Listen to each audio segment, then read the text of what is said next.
All right, so are you ready to dive in with me today? Always. Awesome. Because we're going to tackle this question that I feel like has been kind of on everyone's mind lately. Can AI ever truly replace human decision making? It feels like everywhere I turn, people are talking about it. Oh, yeah. It's definitely a hot topic. For sure. So to help us kind of untangle this whole thing, we've got an excerpt from a piece called Toma de decisiones humana en la era de la IA. Okay, so for anyone who doesn't speak Spanish, Oh, that's yeah, sir. that's human decision-making in the age of AI. Perfect. Thanks for that. No problem. So I have to admit, the title alone already has me hooked. Yeah, and what's even more interesting is where this piece comes from. Okay, how so? It's actually from a philosophy journal. Oh, wow, really? Yeah. I would have guessed like a tech publication or something? Right. But nope, this is straight up philosophy. So we're getting like a philosophical perspective on AI, not just like a technical one. Exactly. I'm all ears then. What does this philosophical deep dive tell us? Well, it starts by kind of dissecting this assumption that a lot of people have, that AI will eventually, be able to make perfect decisions, like free from all the biases and inconsistencies that we humans have. Yeah, I've definitely heard that argument before. Like AI is going to be this perfectly rational decision maker. Right. But I'm guessing the author doesn't quite agree with that. You got it. Yeah. They argue that this assumption is based on a flawed understanding of what good decision-making even means. Okay, I'm intrigued. How so? Well, they point to this ethical framework called, it's called consequentialism. Consequential? Yeah. Which basically judges the morality of an action, based purely on its outcomes. Oh, okay. So like the ends justify the means kind of thing. Yeah, exactly. So in theory, you could program an AI to follow that framework perfectly, right? Just calculate all the potential outcomes, pick the one with the most positive results. On the surface, yeah. Yep. Sounds pretty straightforward. Yeah. But I have a feeling there's a but coming. You know it. The author uses this hypothetical scenario, right? Yeah. Where like a self-driving car is faced with this classic ethical dilemma. Oh, I see where this is going. Those trolley problems, right? Yeah, exactly like those. So swerve to avoid hitting a group of pedestrians, but potentially endanger the passenger, or stay the course and risk harming more people. A purely consequentialist AI would, in theory, choose the option that minimizes harm, right? Even if it means sacrificing the passenger. Right. So even if AI could predict outcomes perfectly, there's still this huge moral gray area that algorithms would really struggle with. That's exactly the point. Humans can at least engage in a debate about the values at stake. Compassion, justice, individual rights versus the greater good, even if we disagree on the right choice. Right. AI, at least with our current technology, doesn't have that capacity. It can't grasp those nuances of moral reasoning. I see. So it's not just about following rules. It's about understanding the context, the values that inform those rules. It makes you realize just how much we take for granted about human judgment. What else does this author kind of highlight? What other points do they make? Well, next they go on to challenge another common assumption about AI, that it's inherently more creative than humans because it can process, vast amounts of data and spot patterns that we might miss. That's an interesting point. I mean, we hear so much about AI being used for creative tasks, writing music, generating art. But is it really being creative or just like mimicking patterns that it's been trained on?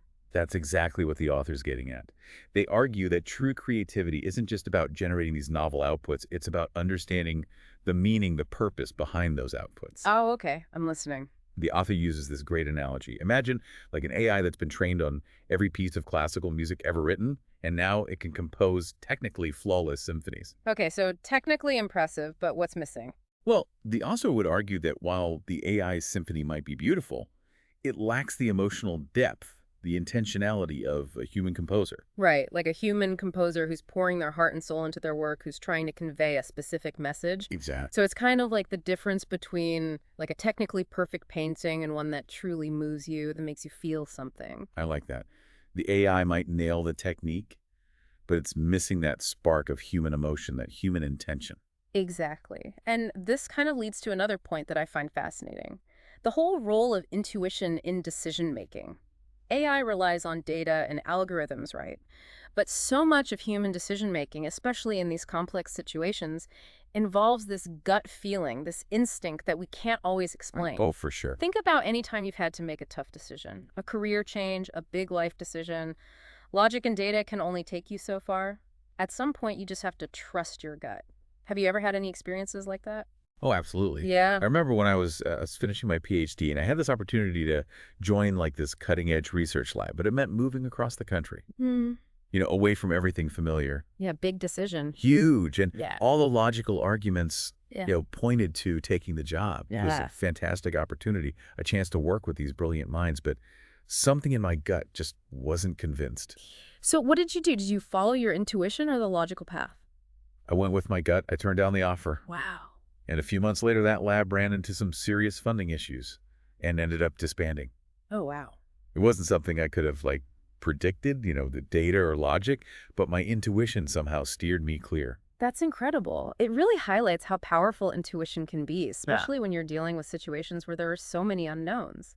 And it makes you wonder, can AI ever replicate that kind of intuitive decision making? It's a great question, and it's something the author grapples with, too.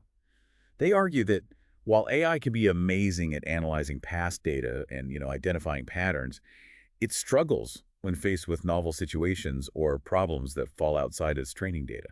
It's like trying to teach a self-driving car to navigate a road it's never seen before. Right. The maps and sensors can only take you so far. At some point, you need that human driver's ability to adapt and improvise. Exactly. The author actually cites this real-world example from medicine, Oh, wow. Okay. where the surgical robot was programmed to perform this super precise procedure, but it encountered an unexpected anatomical variation in the patient. So something it wasn't expecting. Yeah, and the robot couldn't adapt to this deviation from the norm and had to be overridden by the human surgeon who was able to quickly assess the situation and adjust the procedure. That's a pretty powerful example of how human flexibility and adaptability can be so crucial, even in fields where AI is making these huge strides. It makes you realize that just relying solely on AI's pre-programmed responses, could be really risky in those unpredictable situations.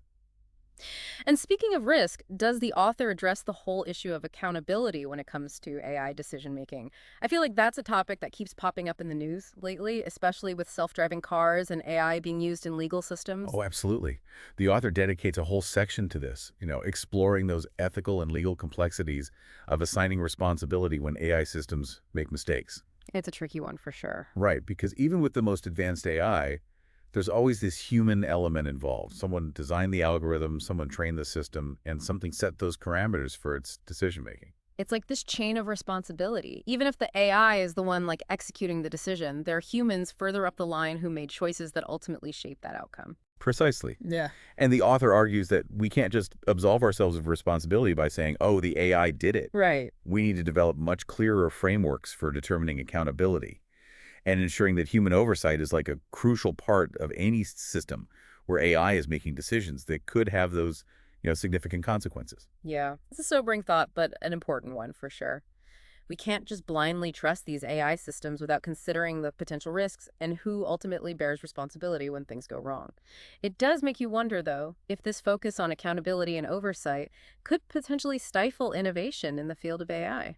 That's a really valid concern, and the author acknowledges that too. Yeah. Finding that right balance between encouraging innovation and ensuring responsible AI development, it's this delicate dance. It is. They suggest that transparency and open dialogue are key.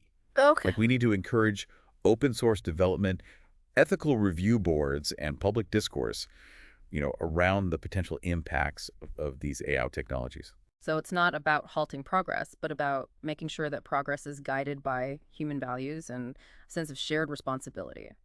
I like that perspective. Yeah. It's not AI versus humans, but humans and AI working together to create a better future. Exactly. And that collaborative spirit is really at the heart of the author's final argument that AI at its core is a tool. Mm-hmm.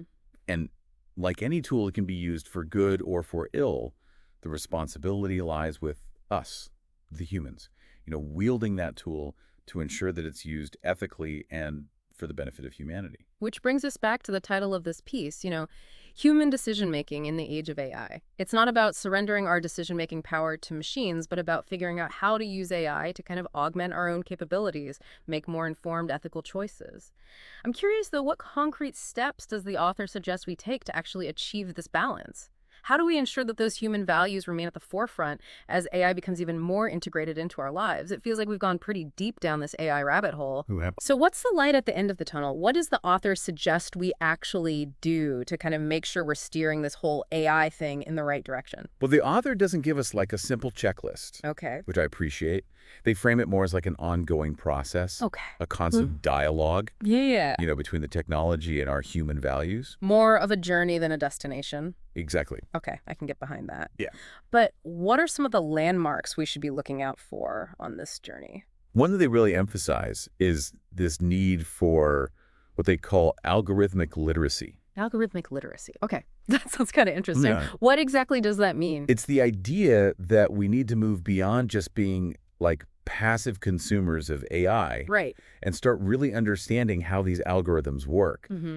What data are they trained on? What are their limitations? What biases might be baked in? So it's like empowering ourselves to ask those critical questions, Yeah. not just blindly accepting whatever the AI spits out. Exactly, like how media literacy helps us be more critical of the news and information we consume. Right. Algorithmic literacy can help us navigate this world of AI. I like that. And this kind of ties into another point you brought up, the need for diverse perspectives when we're developing and using these AI systems. Oh, absolutely. If the people designing and building these systems all come from, similar backgrounds and share the same viewpoints, that narrowness is going to be reflected in the AI they create. It's like that saying, if you want to go fast, go alone. If you want to go far, go together. Yes. We need that collective wisdom to guide AI in a direction that benefits everyone. Exactly. And it highlights the point that this isn't just a technical challenge, it's a social and ethical one. We need to have these open and honest conversations about what role we want AI to play in our lives. And those conversations need to involve everyone. Not just the tech experts, everyone. It's a good reminder that we all have a stake in this future of AI. We do. So as we wrap up this deep dive, what's the one key takeaway you want our listeners to walk away with? I think the biggest one is that the future of AI isn't something that's happening to us. It's something we're creating. Our choices, our values, our willingness to, engage in these critical conversations, all of that will determine where this technology goes. So it's not about fearing AI or blindly embracing it. Right. It's about understanding it, recognizing its limitations, and taking an active role in shaping it to align with our human values. Beautifully put. And as our author reminds us, this age of intelligent machines, the most important intelligence is still our own. I love that. That's a fantastic note to end on. Thanks for joining us for this deep dive, everyone. We hope it sparks some reflection and maybe even some healthy debate. Until next time, keep exploring, keep questioning, and keep those human sparks of intuition and creativity burning bright.